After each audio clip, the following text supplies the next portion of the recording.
செத்து போன சப்ஜெக்டுக்கு எல்லாம் உயிர் கொடுத்துட்டு இருக்கான். மாநில சுயாட்சி பத்தி தீர்மானமா சட்டசபையில அப்படின்னு. மாநில சுயாட்சி பேசுகிற நீங்கள் பூரண மதுவிலக்கை அமல்படுத்த சொல்லும் போது அதை மத்திய அரசாங்கம் தான் செய்ய வேண்டும் சொல்றீங்களே, வெக்கமா இல்லையா? மாநில சுயாட்சியை பத்தி பேசுறதுக்கு சாதி வாரியாக கணக்கெடுப்பு நடத்த வேண்டும் என்று சொன்னால் அதை மத்திய அரசாங்கம் தான் செய்ய வேண்டும் என்று சொல்கிறீர்களே, மாநில சுயாட்சி பத்தி பேசுவதற்கு உங்களுக்கு வெக்கமா இல்லையா? திமுக காரங்களுக்கு என்ன மாநில சுயாட்சி? அண்ணா பேசின மாநில சுயாட்சியை நீங்க பேசுறீங்களா? தேர்தல் வரப்போகுது. தேர்தல் வரப்போறதுனால இந்த மிகப்பெரிய நாடகம். இஸ்லாமியர்களுக்கு ஒரு பிரச்சனை. நாட்டில் வக்ஃப் வாரியம் சொல்லுவாங்க. அவங்களுடைய முன்னோர்கள் இறை பணிகளுக்காக வழங்கப்பட்ட, தானமாக வழங்கப்பட்ட நிலங்களை நிர்வகிக்கக்கூடிய அந்த நிறுவனம் வக்ஃப் போர்டு. அந்த வக்ஃப் வாரியத்தில் ஒரு சட்ட திருத்தத்தை மத்திய அரசாங்கம் கொண்டு வருகிறது. அந்த சட்ட திருத்தம் இஸ்லாமியர்களுக்கு எதிராக இருக்கிறது என்று சொல்லி உடனடியாக தமிழக சட்டசபையிலே ஐயா மு.க. ஸ்டாலின் அவர்களால் தீர்மானம் நிறைவேற்றப்படுகிறது. ஆனால் 4 வருடத்துக்கு முன்பாக 2021ஆம் ஆண்டிலே இந்த முத்தரையர் மக்கள் பொருளாதார ரீதியாக பலனடையக்கூடிய வலையர் புனரமைப்பு வாரியம், அந்த வாரியம் வந்தால் பேறுகால நிதி, விபத்து கால இழப்பீடு, உயர்கல்வி படிப்புக்கு தொகை, உதவித்தொகை என்று பொருளாதார ரீதியாக பலனடைய முடியும். 4 வருடத்துக்கு முன்னாடி அறிவிச்சாங்க. அதிமுகவுடைய ஆட்சி காலத்துல இன்று வரை நீங்கள் வாக்களித்து தேர்ந்தெடுத்த ஐயா மு.க. ஸ்டாலினுடைய அரசாங்கம் அதற்கு கையெழுத்து போட மறுக்குது. ஆனா இஸ்லாமியர்களுக்கு பாதிப்பு என்று சொல்லி உடனடியாக சிறப்பு கவன ஈர்ப்பு தீர்மானத்தை சட்டசபையில கொண்டு வருது.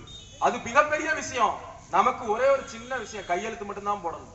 கையெழுத்த போட மறுக்குது. சிறப்பு கவன ஈர்ப்பு தீர்மானம் சட்டசபையில கொண்டு வருது. காரணம் என்ன? இஸ்லாமியர்களை பார்த்து பயப்படுகிற இந்த அரசாங்கம் உன்னையும் என்னையும் பார்த்து ஏன் பயப்பட மாட்டேங்குது? கேள்வி எல்லாம் உங்கள்கிட்ட. ஏனென்று சொன்னால் இஸ்லாமியர்கள் யாருக்கு வாக்கு செலுத்த வேண்டும் என்பதை பள்ளி வாசலிலே முடிவு செய்கிறார்கள். கிறிஸ்துவர்கள் யாருக்கு வாக்கு செலுத்த வேண்டும் என்பதை தேவாலயத்திலே முடிவு செய்கிறார்கள். ஆனால் நீங்களும் நானும் யாருக்கு வாக்கு செலுத்த வேண்டும் என்பதனை 200 ஓவா தான் முடிவு பண்ணுது. எது முடிவு பண்ணுது? 200 ஓவா. பெண்களாக இருந்தால் புடவை, ஆண்களாக இருந்தால் கோட்டரும் கோழி பிரியாணியும் முடிவு பண்ணுது. அப்ப எப்படி நம்மளை பார்த்து பயப்படுவான்? எப்படி பார்த்து பயப்படுவான்? தலைவர் ஒரு பொதுக்கூட்டத்தில் சொன்னார், அன்பிற்குரிய தம்பி தங்கைகளே, அன்பிற்குரிய என்னுடைய சகோதர சகோதரிகளே, ஒரு திருமணமான பெண்ணுக்கு சேலை வாங்கி கொடுக்கக்கூடிய உரிமை அவனுடைய கணவனுக்கு உண்டு. ஒரு திருமணம் ஆகாத பெண்ணுக்கு சேலை வாங்கி கொடுக்கக்கூடிய பொறுப்பு அவருடைய தந்தைக்கு உண்டு.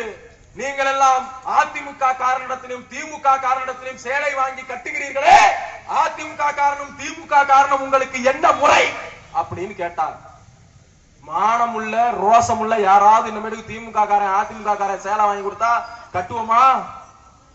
கட்டுவோமாமா? 200 ரூபா தாமா நம்ம ஓட்ட முடிவு செய்யுது. அதனாலதாமா இஸ்லாமியர்களை பார்த்து பயப்படுகிற, கிறிஸ்துவர்களை பார்த்து பயப்படுகிற அரசாங்கம் நம்மை பார்த்து பயப்பட மாட்டேங்குது.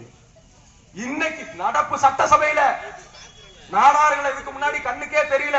ஐயா ஸ்டாலின் அவர்களுக்கு உடனடியாக நாடார்கள்லாம் அதிருப்தியில இருக்காங்கன்னு அவங்கள சரி கட்டுறதுக்கு ஐயா பெருமதிப்பிற்குரிய சுயமரியாதை சுடர் சவுந்தரபாண்டியன் நாடார் அவர்களுக்கு மணிமண்டபத்தை அறிவிக்கிறது திமுக அரசாங்கம். தேவேந்திர வேளாளர்களின் வாக்குகளை அறுவடை செய்வதற்காக ஐயா ஈக பெருஞ்சுடர் இமானுவேல் சேகரன் அவர்களுக்கு மணிமண்டபத்தை அறிவிக்கிறது. அவர் பிறந்த தினத்தை அரசு விழாவை அறிவிக்கிறது. இப்படி ஒவ்வொருத்தருக்கும் இதுல எல்லாம் உச்சமா குறுக்க மறுக்க பூச்சாண்டி மாதிரி ஓடுவாங்க பாருங்க. வரலாறே இல்லாத கற்பனை கதாபாத்திரம் வாளுக்கு வேலிக்கு ஒரு அரசு விழா கெட்ட கேடுக்கு கல்லறிவுடைய வாக்குகளை அறுவடை செய்வதற்காக. இப்படி ஒவ்வொரு சமூகத்தினுடைய வாக்குகளை அறுவடை செய்வதற்காகவும் அவர்களுடைய கோரிக்கையை நிறைவேற்றுவது போல நாடகம் ஆடுவதற்காக வேண்டி ஒவ்வொரு மணிமண்டபமா அரசு விழாவா இந்த அரசாங்கம் அறிவிச்சுக்கிட்டு இருக்கு. நமக்கு என்னத்தை கிள்ளி போட்டுச்சு? நமக்கு ஏதாவது செஞ்சிருக்கா? இந்த முத்தரைய சமூகத்தினுடைய நலனுக்காக ஏதாவது பேசியிருக்கா? இல்லையே. ஒரு முன்னாள் அமைச்சர் பேசுகிறார். அதிமுக முன்னாள் அமைச்சர் ஐயா செல்லூர் ராஜு சட்டசபையிலே பேசுகிறார். கல்வி தந்தை PK மூக்கையா தேவர் அவர்களுக்கு அவர் பிறந்த ஊரிலே மணிமண்டபத்தை கட்ட வேண்டும் என்று பேசுகிறார். 4 சட்டமன்ற உறுப்பினர் ஒரு அமைச்சர் மொத்தம் 5 பேர் முத்தரையர் சமுதாயத்தை சார்ந்தவர் இருக்கிறார்கள். யாராவது ஒருவர் நத்தம் மண்ணினுடைய மைந்தர், நத்தம் திண்டுக்கல் மாவட்டத்தினுடைய அரசியலை தன்னுடைய சுட்டு விரலே வைத்திருந்தக்கூடிய ஐயா பெரியவர் 7 முறை ஒரே தொகுதியை மாறி மாறி அல்ல, ஐயா கலைஞர் கூட மாறி மாறிதான் இறுதி வரை தொகுதியிலே வெற்றி பெற்றார்.